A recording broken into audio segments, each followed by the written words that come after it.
Welcome to The Explainer.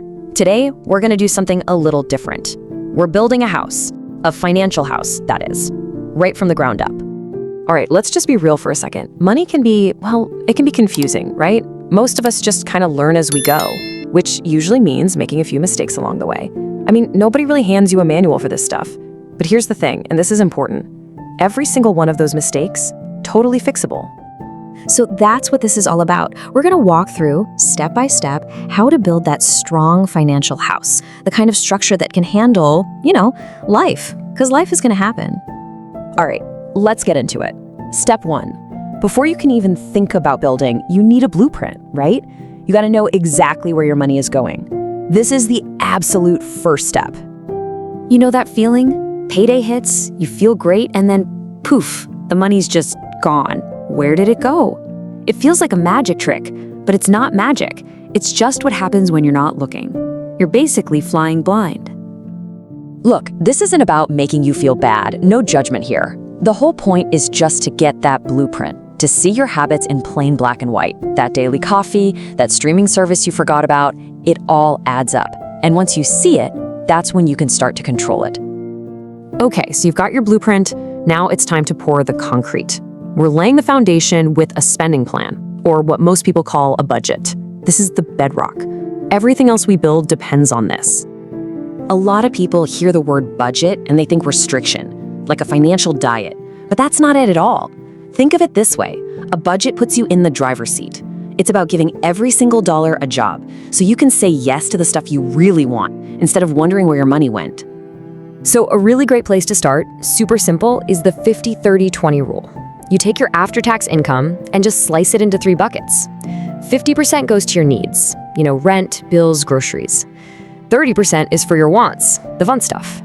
And that last 20%, that's the powerful one. That's for savings and paying down debt. That's for future you. And hey, if 50-30-20 isn't your thing, no big deal. The main point here is that there's no one-size-fits-all answer.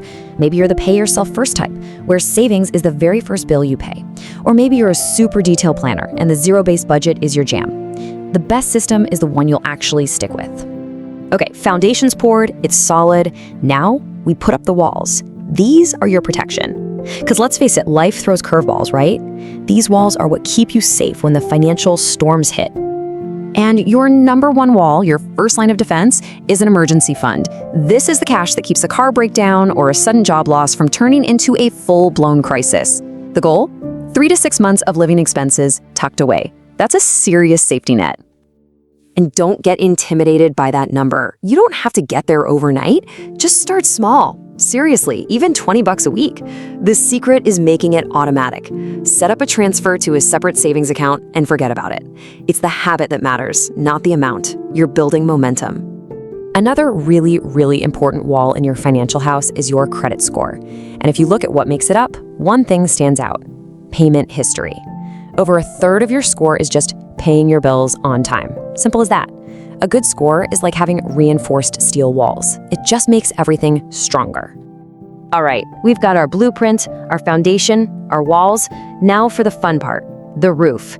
This is what's going to protect you, sure, but it's also what's going to grow. This is where we start building real long-term wealth. Probably the biggest myth out there is that you need a ton of money to start investing. Not true. Your single greatest asset isn't cash, it's time. It's all about time in the market, not timing the market. And it's all thanks to this one incredible concept: compound interest. It sounds complicated, but it's not. It's just your money making babies. And then those money babies make more money babies. It's this incredible snowball effect that starts small and just gets bigger and bigger and bigger over time. Okay, look at this. This is where it gets crazy. If you start investing at 30, you could end up with over $3 million. But wait just 10 years, start at 40, and you're at $1.3 million. That's less than half. That lost decade of compounding costs you almost $2 million. That's the power of time right there. So the house is built. Blueprint, foundation, walls, roof, it's all there. But you're not done, right? A house needs maintenance. You gotta check the plumbing, maybe repaint a room. Same thing here. It's all about regular check-ins. And it doesn't have to be complicated. Just pick one clear goal. Pick one day a month, put it on the calendar to just look at your accounts.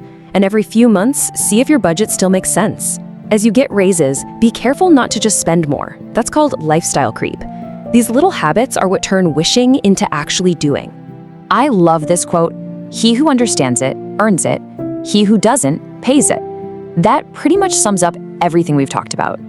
By understanding how this stuff works, you put yourself on the side that earns it. You're in control. So, what's it gonna be? What's the one thing you can start doing today? Remember, this isn't about being perfect. It's just about getting started, about making a little bit of progress. Your future self is absolutely gonna thank you for it. Thanks for watching.